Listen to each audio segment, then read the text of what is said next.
Take two sections and create two ponytails. This is gonna set you up for your single ponytail that you'll use for Sue's collection small synthetic perfect 22-inch highlighted skinny bun.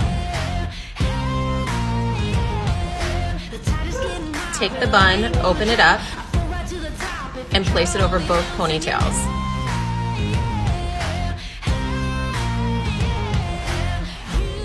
Pin and secure your bun.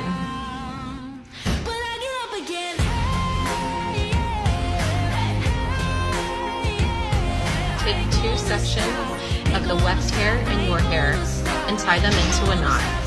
This will allow you to create a perfect, messy updo.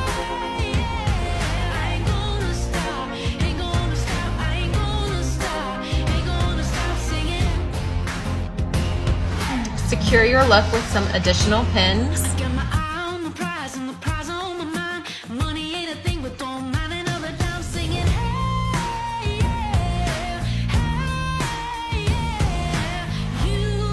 Spray with some Moroccan oil finishing. And there you have it.